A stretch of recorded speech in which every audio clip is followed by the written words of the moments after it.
Novoročný ples v mestskej časti Dolný Moštenec zahájil nový kalendárny rok a fašiangovú sezónu v Považskej Bystrici už po 13. krát. V kultúrnom dome privítal stovku plesajúcich párov. V úvodnom kultúrnom programe sa predstavili harfistky zo základnej umeleckej školy a začínajúci spevácky talent z Považskej Bystrice. Po nich sa už o hudobné vstupy postarala skupina AZ Music a ani tentokrát nechýbala bohatá tombola. Ja som rád, že kultúra je aj v Moštenci a môžeme to nejako prenášať a dávať ľuďom také vízie aj do budúcna, že to nie je len taká nejaká novoročná zábava, ale má to tú kultúru.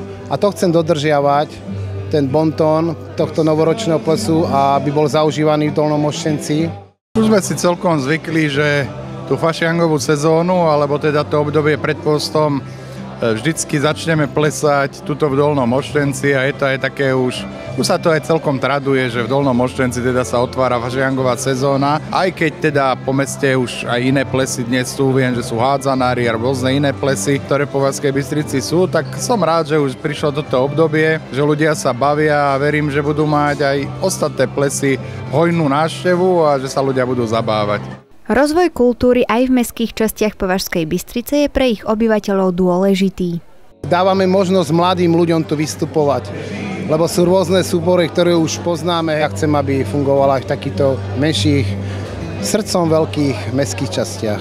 Program novoročného plesu okrem mladých talentov z Považskej Bystrice tvorila aj hudobná skupina AZ Music a nechýbala ani hra pre dámske osadenstvo.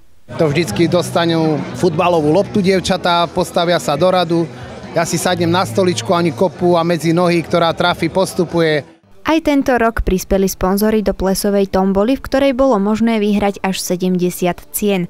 Výťažok z predaja lístkov bude opäť vynaložený na rôzne aktivity v mestskej časti. Vždy výťažok ide na dobrú vec, vždy niečo vieme opraviť, spraviť, nejaká lavička, nejaké detské ihrisko.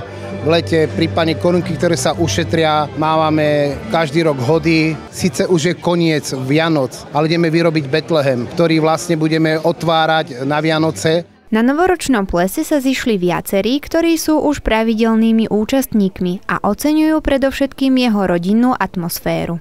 Musím povedať, že nič ma tu neprekvapí, akože v tom dobrom slova zmysle. Vždy sa tu rád teším. Asi kvôli tej rodinnej atmosfére, a to je málo kde. Bývame v Moštenci, sme tu v podstate tretí raz na plese.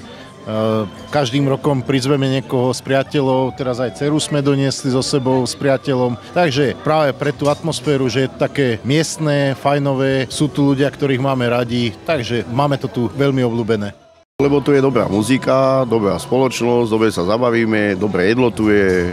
Ideme si sem odpočinúť. Vyhral som minulé čosi nejaké vecné ceny, ale teraz tu je zlatý náramok, čo som sa dopočul, je tu pračka, televízor, tak uvidíme, aké šťastie budeme mať.